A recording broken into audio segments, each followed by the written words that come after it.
This may seem a little odd, but interpretations of the book of Daniel often point to Russia. Strange, given that the book is over 2,000 years old. But Daniel's tale is more than an inspiring story about a man who survived a den of lions.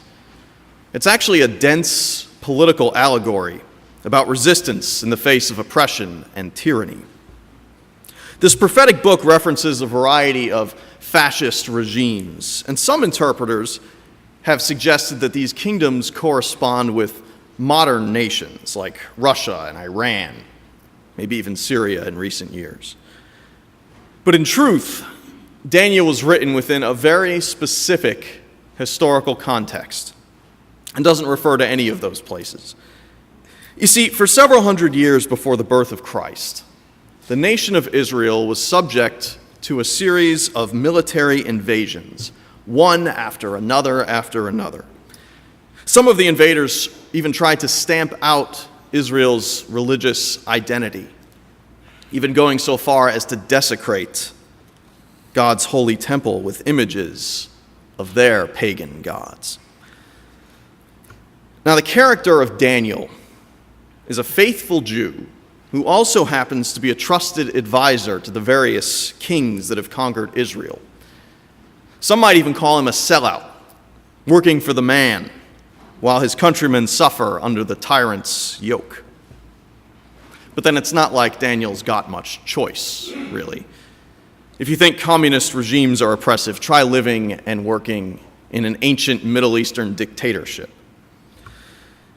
In this particular passage, Daniel is employed by the Persian king Darius. Now, he actually has a pretty good relationship with his boss, but his co-workers are real cutthroats. Darius reorganized his kingdom. He appointed 120 governors to administer all the parts of his realm. Over them were 3 vice-regents, one of whom was Daniel. The governors reported to the vice-regents, who made sure that everything was in order for the king. But Daniel, brimming with spirit and intelligence, was so completely outclassed the other vice-regents and governors that the king decided to put him in charge of the whole kingdom. The vice-regents and governors got together to find some old scandal or skeleton in Daniel's life that they could use against him. But they couldn't dig up anything. He was totally exemplary and trustworthy. They could find no evidence of negligence or misconduct. So they finally gave up and said, "We're never going to find anything against this Daniel unless we can cook up something religious." The vice-regents and governors conspired together and then went to the king and said, "King Darius, live forever. We have convened your vice-regents, governors, and all your leading officials and have agreed that the king should issue the following decree. For the next 30 days, no one is to pray to any god or mortal except you, O king. Anyone who disobeys will be thrown into the lion's den. Issue this decree, O king, and make it unconditional, as if written in stone like all the laws of the Medes and the Persians." King Darius signed the decree. When Daniel learned that the decree had been signed and posted, he continued to pray just as he had always done. His house had windows in the upstairs that opened toward Jerusalem. 3 times a day he knelt there in prayer, thanking and praising his God. The conspirators came and found him praying, asking God for help. They went straight to the king and reminded him of the royal decree that he had signed. "Did you not," they said, "sign a decree forbidding anyone to pray to any god or man except you for the next 30 days? And anyone caught doing it would be thrown into the lion's den?" "Absolutely," said the king, "written in stone like all the laws of the Medes and the Persians." Then they said, "Daniel, one of the Jewish exiles, ignores you, O king, and defies your decree. 3 times a day he prays." At this, the king was very upset and tried his best to get Daniel out of the fix he'd put him in. He worked at it the whole day long. But then the conspirators were back. "Remember, O king, it's the law of the Medes and the Persians that the king's decree can never be changed." The king caved in and ordered Daniel brought and thrown into the lion's den, But he said to Daniel, "Your God, to whom you are so loyal, is going to get you out of this." A stone slab was placed over the opening of the den. The king sealed the cover with his signet ring and the signet rings of all his nobles, fixing Daniel's fate. The king then went back to his palace. He refused supper. He couldn't sleep. He spent the night fasting. At daybreak, the king got up and hurried to the lion's den. As he approached the den, he called out anxiously, "Daniel, servant of the living God, has your God, whom you serve so loyally, saved you from the lions?" "O king, live forever," said Daniel. "My God sent his angel who closed the mouths of the lions so that they would not hurt me. I've been found innocent before God and him before you, and also before you. O king, I've done nothing to harm you." When the king heard these words, he was happy. He ordered Daniel taken up out of the den. When he was hauled up, there wasn't a scratch on him. He had trusted his God. King Darius published this proclamation to every race, color, and creed on the earth. "Peace to you, abundant peace. I decree that Daniel's God shall be worshipped and feared in all parts of my kingdom. He is the living God, world without end. His kingdom never falls. His rule continues eternally. He is a savior and a rescuer. He performs astonishing miracles in heaven and on earth. He saved Daniel from the power of the lions." Hear what the Spirit is saying to the church. Amen.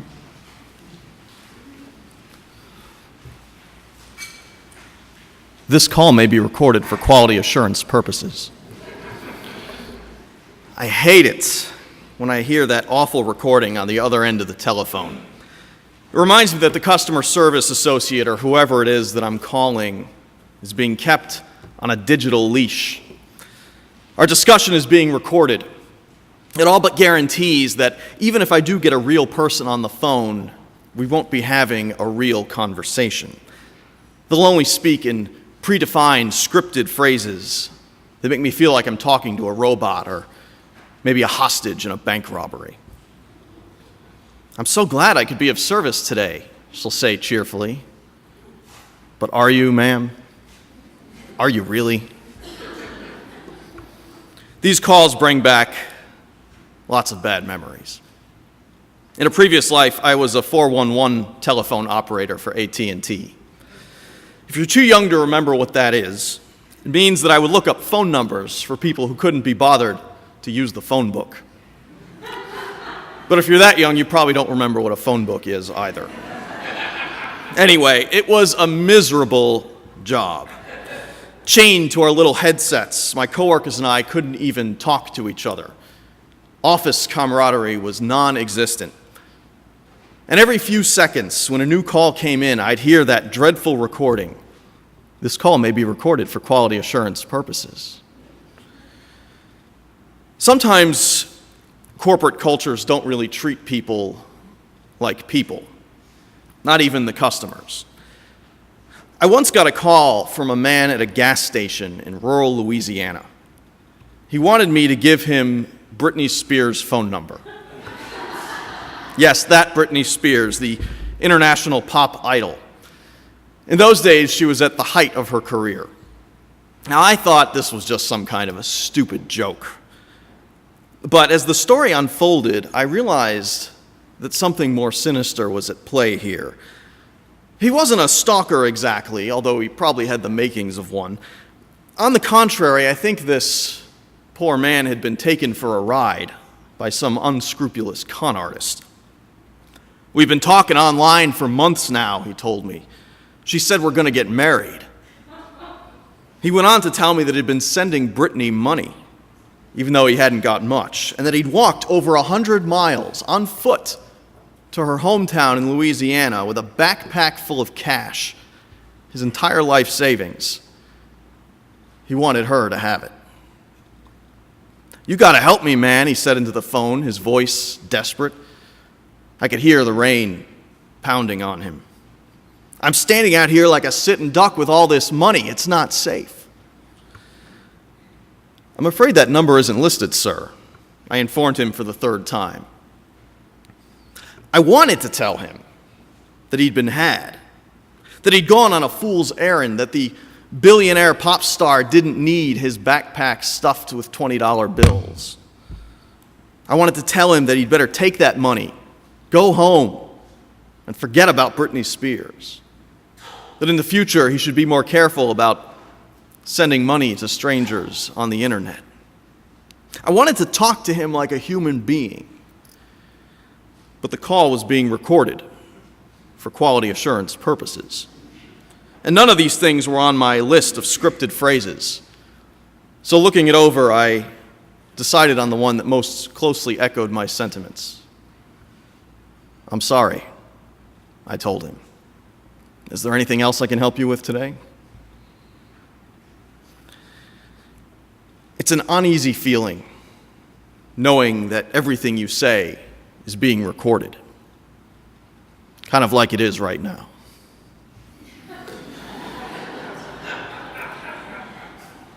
A few months ago, a 29-year-old computer programmer and IT consultant for the National Security Agency came across troubling information in their files.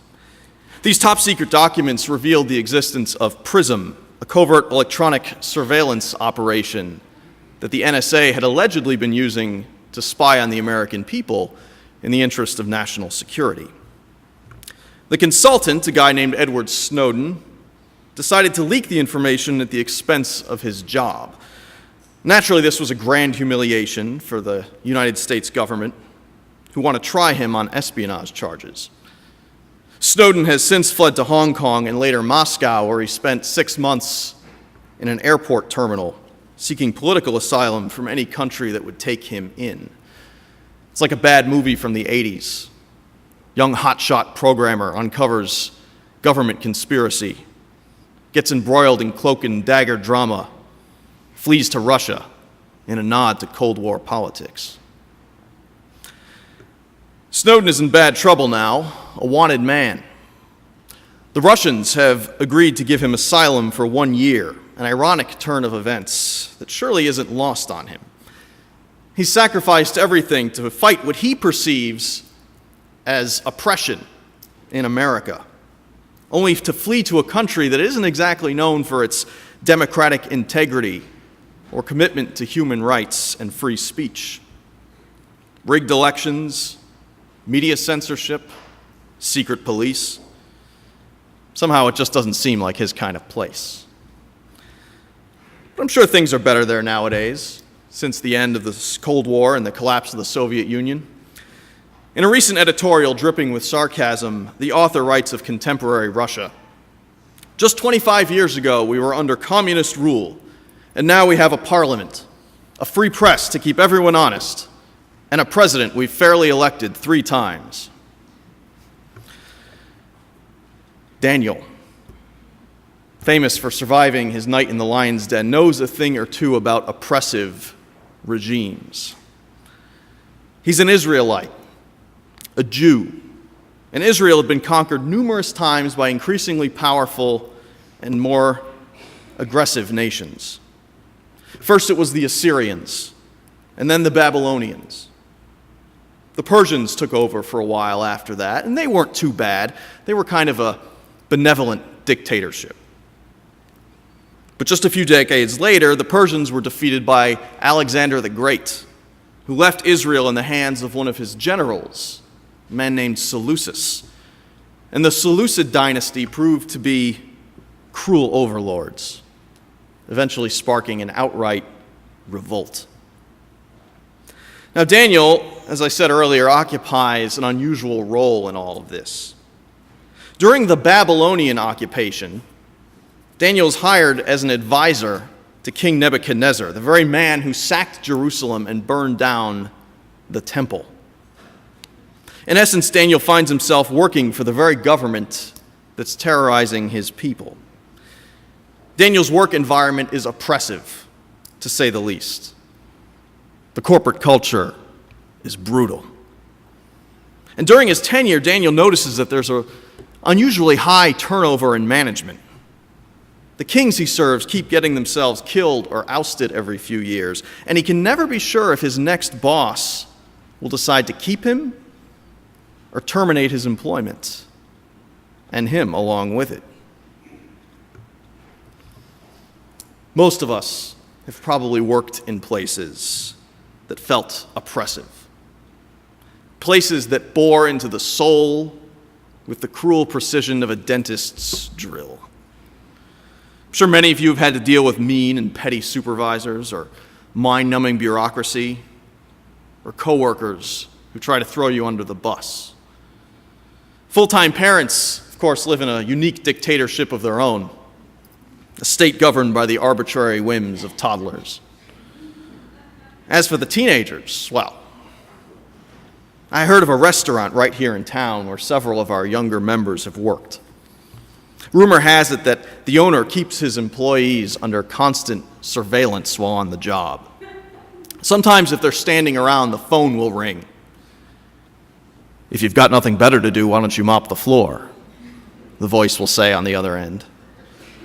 After an interaction with a customer, it might ring again. "You should smile more often," the voice will suggest. Edward Snowden would have a field day with that one. But Daniel's office environment is especially intolerable.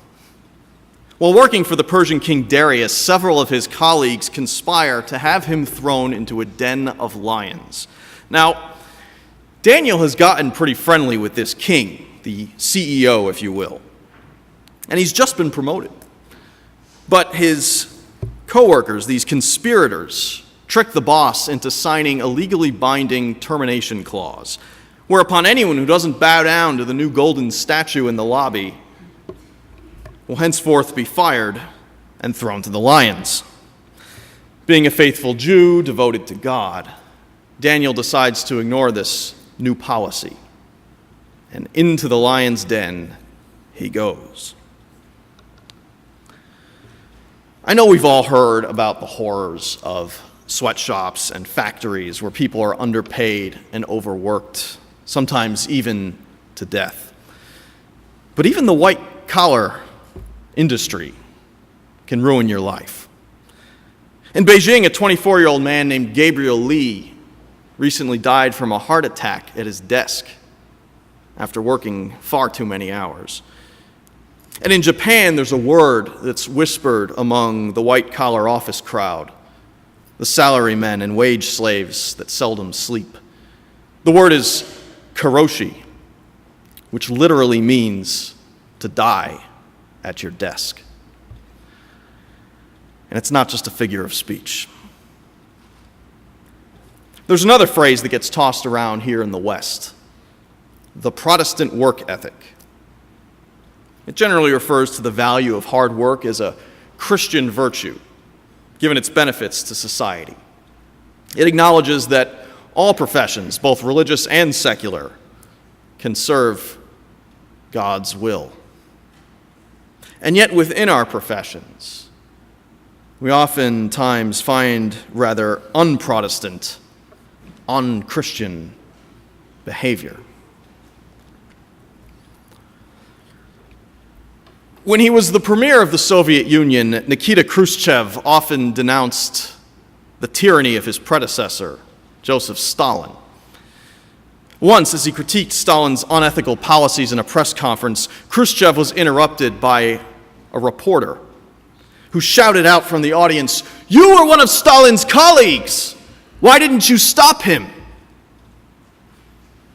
Khrushchev scanned the crowd, furious. "Who said that?" he roared. And a deafening silence fell upon the room. Terrified, no one dared to speak. And then Khrushchev said quietly, "Now you know why I did not stop him." I told that story once before from this pulpit when I was preaching at a wedding.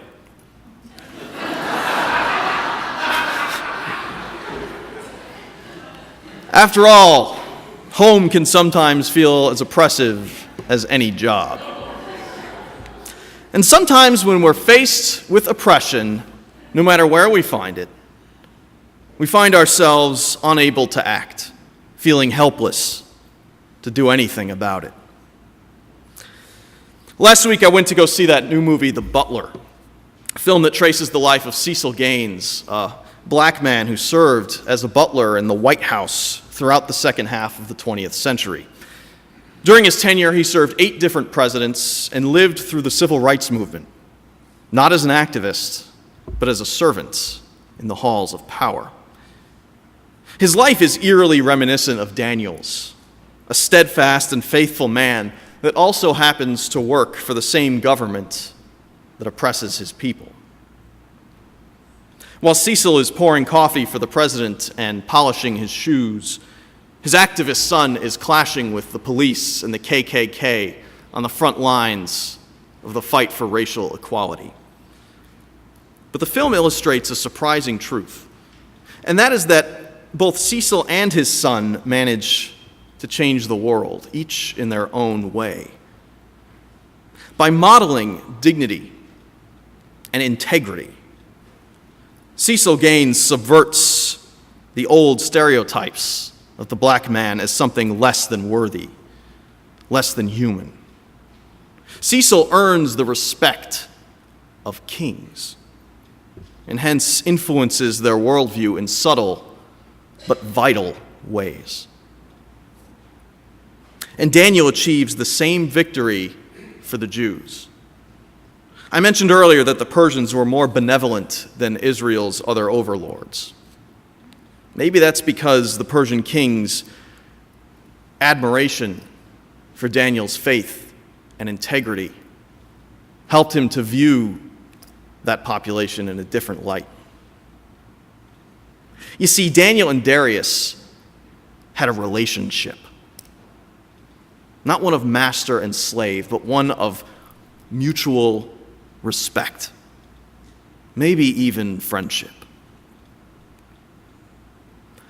Relationships are what make all the difference. I had an awful boss once, a woman who seemed to hate my guts.